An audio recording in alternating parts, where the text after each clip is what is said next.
Hey guys, I'm Steve. Welcome back to the channel. Welcome back to another video. If it's your first time stopping by the channel, hit that subscribe button. Trust me, you won't regret it. If you're a returning subscriber, as always, guys, welcome back, and I do appreciate the support. Guys, I want to talk about a story I seen, man, that I thought was very interesting. And it kind of was heartwarming for me. It's sad at the same time, but it's just a reality of, both homelessness and mental illness.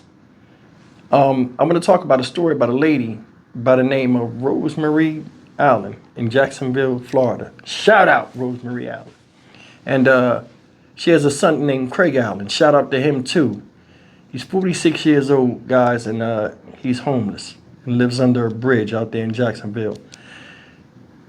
This is not a crime story, but it seems like what's done, as far as helping a lot of homeless people and prejudging them sometimes, especially when they have mental illness, is criminal. I'm going to show you this story and, see what this woman goes through and taking the media with her and sharing her story. Check this out, y'all. We're telling a story rarely shared of a mother in search of her mentally ill son who lives on the streets of Jacksonville. What happens on a typical Sunday for you? Well, on a typical Sunday, I get up, I do my house, clean my house, do laundry because I have a business and I have to do laundry, linen for my office. And then Sunday, I go try to look for him. Life's turns landed Rosemary Allen here in her car on a bumpy ride in search of her son, Craig. My fondest memory of Craig was when he was probably about 4. She recalls vividly his little hands cupping her cheek. Even today I can remember, the tactile sense of that, him touching my face never goes away. The promise between a mother and child to always be there, no matter where rough roads may lead. As an infant, my mom just left me on the street with strangers and walked away. Raised, she says, in abusive foster homes, Rosemary, a mother of 5, aims to be the type of parent she never had. This is one of the places that he hang out sometimes when I can't find him.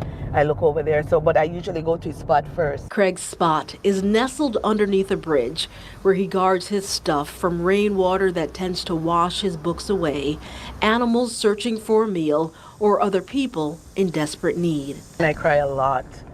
I don't cry as much anymore because he is one of the ones that has convinced me, Mom, God is taking care of me. Don't worry about me. But she often does. So I'm trying to save money for that, to get him a little plot of land somewhere. But the thing is that when somebody's mentally ill, there's so much stigma related to it that it's not easy. Even if I could get him a little trailer home somewhere to rent, I would be happy to do that. But people are not going to allow him to be there looking the way he is because he don't look like everybody else. Our drive came to an end as we approached the bridge where Craig can often be found.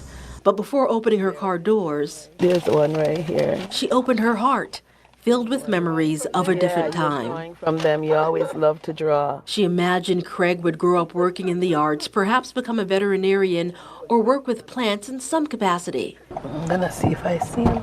He's now 46 years old. Craigie! Diagnosed with schizophrenia. Craig, you here? Living on the streets of Jacksonville. So he's not here. It doesn't seem like he's here because if he's here, he would have come out already. So when I come and I don't see him, then I go do other things. I come back. Sometimes I'm here 3 different times. Oh, here he is. There's her son. She found him today. Hey, Craig, were you sleeping?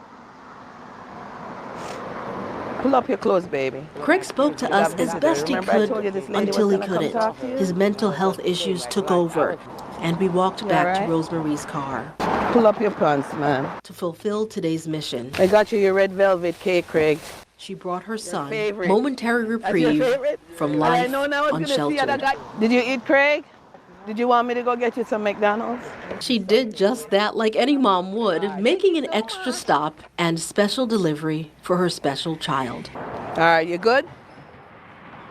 I love you.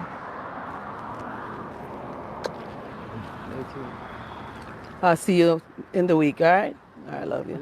Take care of yourself. Her walk along the bridge's edge. Whew. This ain't easy. It's not. Back to life, sheltered, is filled with hurt and gratitude. I feel like my son is a teacher. because he's teaching other people compassion, empathy, kindness, patience. All these things that we're lacking, he's bringing it to them. And so I feel like that's the work that he's here to do. And that's a part of his purpose. And that makes me grateful that he's able to do the work that he's supposed to be doing. All right, guys, that's the story, and I hope it gets better for Mr. Craig Allen and his mother, Rosemarie. And I want to talk about the compassion that woman has. I mean, yeah, that's her son. And, a lot of times in my videos, I'll say, hey, you don't take care of a grown man, or you don't take, but that right there is something totally different. He wasn't always like that. They said he had schizophrenia. They said they were talking to him, and he seemed like he was all right until he couldn't talk no more, and his mental illness kicked in, and he might have been babbling. But either way, his mom come out there. She looked for him every Sunday. She bring him something to make his difficult life just that much easier. I can't do nothing but respect that, y'all. I can't. I mean, it was sad. I mean, it kind of put a lump in my throat a little bit when I saw him say, saw her crying and talking about her situation, about how her parents just took her to some strangers and just walked away and abandoned her. So her drive to make sure he's all right is admirable, and, from a standpoint of what she went through, it's kind of hard for her because she remembered people abandoned her parents, yet she cannot abandon him. And that's the reality. A lot of times you see homeless people with mental illness and stuff, a lot of times it's linked to, because I was researching this earlier this week, it's linked to a lot of times a traumatic brain injury or something. Because I was wondering, why a lot of homeless people talk to themselves.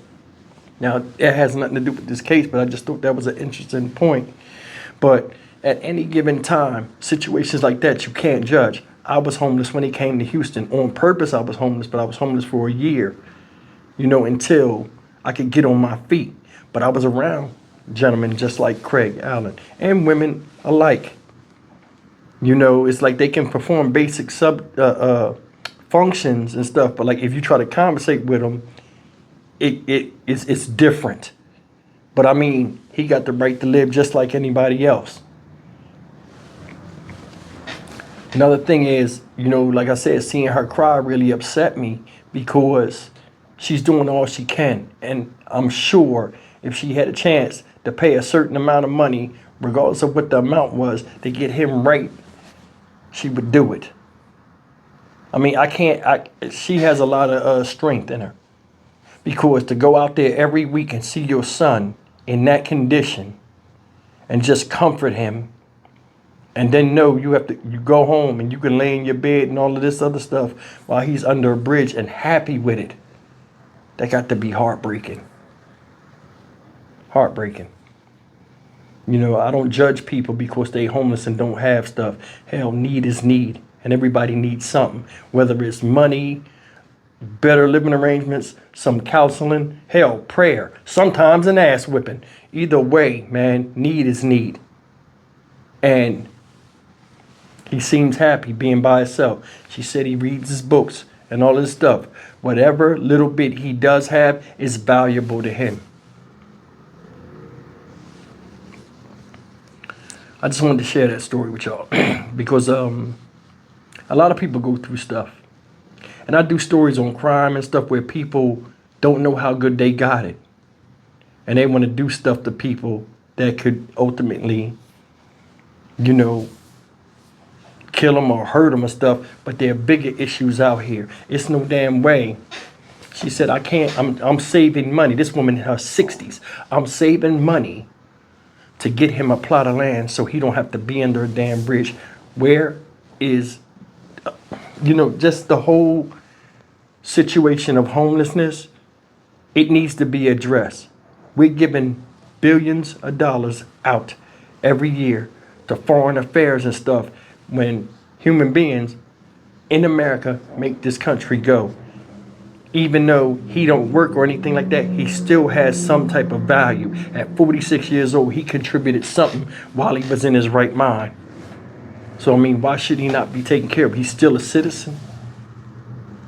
And that's the thing. Everybody passes the buck on different things. There are services out here that can help you, but there are also services out here that only go so far and should be going a little bit farther because of the situations that people are in. So I sympathize with this woman. I'm going to leave it at that. I'm Stock Market Steve for the Dynamic Reason channel.